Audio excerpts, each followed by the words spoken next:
Didn't crush them up. I just hadn't added.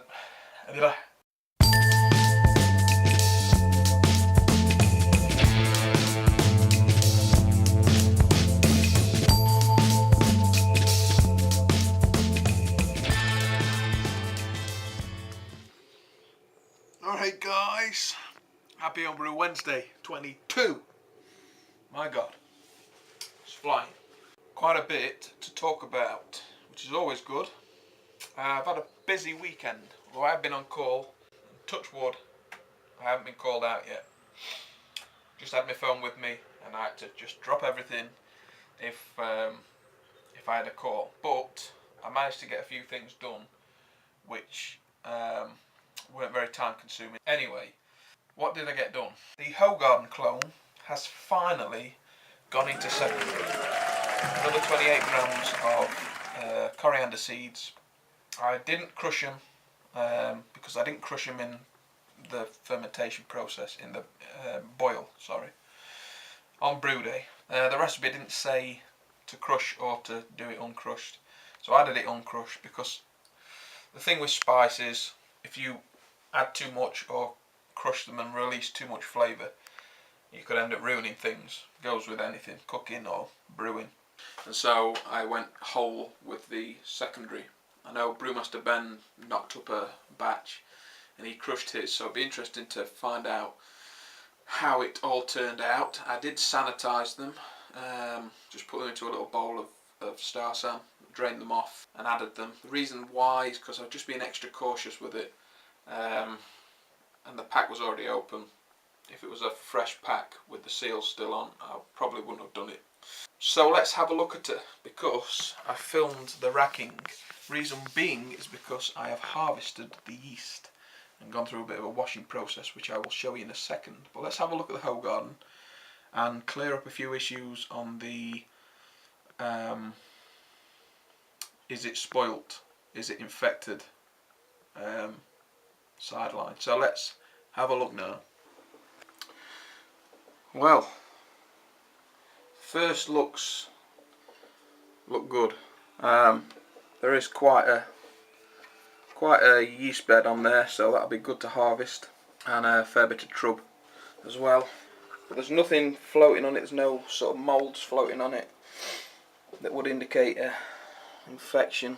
I'm gonna have a smell at it now. Let me look. Oh, smells very Belgian-y. Excellent. Right, I've took a gravity reading of the Hogarden clone. It has fermented out all the way, so it's racking now. This is the moment of truth, really. Has it got infected? Smells good, doesn't smell off. Let's have a taste.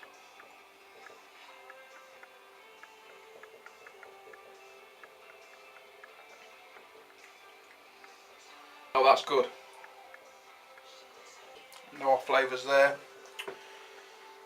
No off flavours at all. That tastes good. Racking now onto the secondary, and that's it, guys. So, fingers crossed, guys, it is still good to go. Tastes fantastic, actually. The yeast has given it such a unbelievable Belgian sort of bready taste, along with the orange peel and the coriander seed. It's all working really well so far. Be interesting to see how it tastes again after the secondary. It's got to have a week on the coriander seed, and then it's going to be kegged and it's going to sit for a bit before the party. So what I'm going to do is I'm probably going to, before serving it, give it a bit of a shake up just to get the yeast that's settled out in the keg back into suspension, and so we don't lose any. Now, as you saw, I was collecting the yeast. First time doing it, so didn't know how it was going to turn out. Just kept everything sanitised and sterile, and I've got a bit of footage. I'll put it in probably now. Right, don't know if you can see, but it's already starting to separate into layers. Don't know if you can see the darker layer right down at the bottom here. That's most of the trub, or true, most of the hop matter and dead yeast cells, and then in the middle, just above it, you've got a nice creamy layer and then a thin layer of water on top. So I'm going to leave it another couple of minutes, and then I'm going to take off this creamy layer into my pot and leave the crap behind. I'm going to show you what I've got now after sort of 3 sort of washers. Okay, sat in the fridge, there it is. Let me know what you think. I have somehow managed to get the clean stuff on the bottom and the trub on the top. Don't think I could do that again if I tried. There it is. There isn't too much nasty stuff in the trub. I'll try and get rid of it when I do the final pour and keep the good stuff. So that's it, guys. It's chilling out. What I'm going to do with the yeast is I'm going to try and split it. I'm going to try and keep some in a jam jar ready to go into a brew. I've heard people have kept it up to sort of 3 months in the fridge. Could possibly go longer as long as it's sort of airtight. The method of washing the yeast was a video I watched on Chop and Brew's channel, and it was a method sort of shown by Don Osborne. So I'm going to keep some in a jam jar ready to go into a brew, and then the rest I'm going to put back into the little vial that it came in, and try and freeze it, see how it turns out after it's been frozen. So that's the yeast. Let me know what you think, leave your comments below. But yeah, it looks to be going sort of to plan so far. Also, the cider has almost had 2 weeks. Well, it'll be 2 weeks this Saturday, and it is still fermenting. It's slowed down, thank God, but it has really sort of had a good fermentation.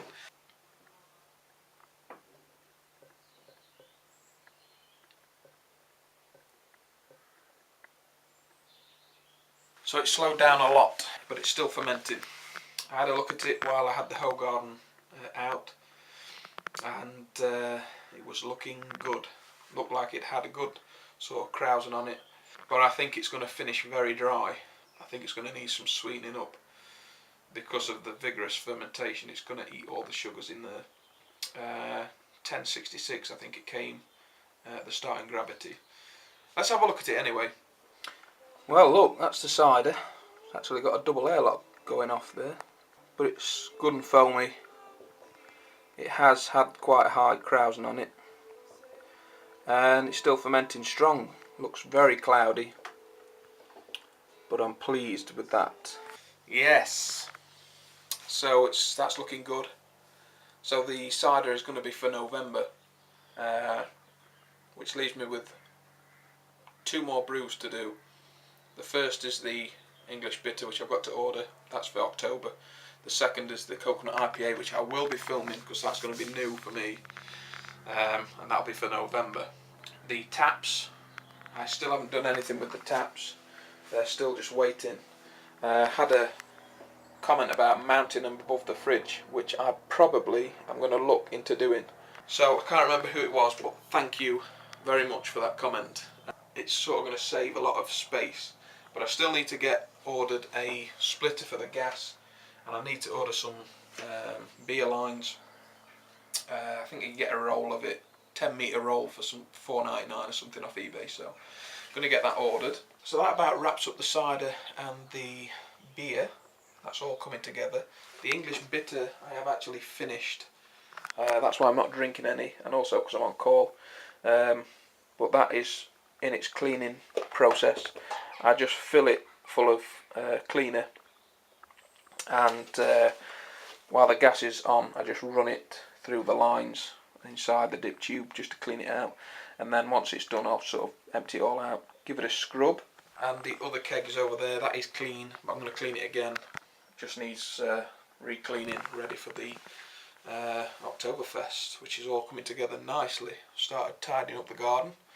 A friend at work has given me a gazebo, 3 metres by 2 metres, which is going to fit on the patio quite nicely. I wanted to get the patio area completely covered.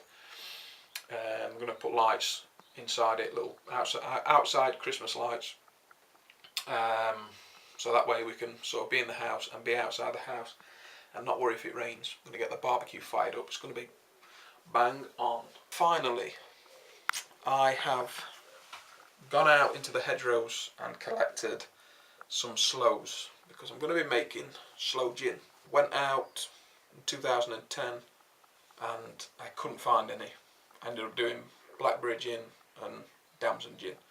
I've actually got 3 pounds of damsons in the freezer which I collected. I'm going to be doing some damson gin, but I finally went out and found sloes this year. So I spent a good sort of couple of hours with the wife picking them. Ended up getting 1.25 pounds. So I'm going to go out and see if I can get some more to make up the second pound, because it's £1 to a litre of gin. So if you want a video of me making it, it's really simple, and if you want a video of me showing you where I got them from and sort of what the sloe tree or bush looks like, then leave a comment below or like the video and let me know, and I shall do the video for you. If you know what a sloe tree looks like, if you know what a sloe bush looks like, then that's fine. But there'll be people out there that probably know what a sloe looks like but have no idea what the bush looks like or what to look for when they want to go out and pick them. So if you want me to do the video on it, let me know and I will. And that's about it, guys. I've got to go in now, sort tea out. I just know the phone's going to ring tonight and I'm going to be called out, so I want to be prepared. That's it. See you later, guys. Pinky out. Don't forget to thumb up this video. You've been doing smashing with that and really making my week. And if you're new, don't forget to subscribe. See you later.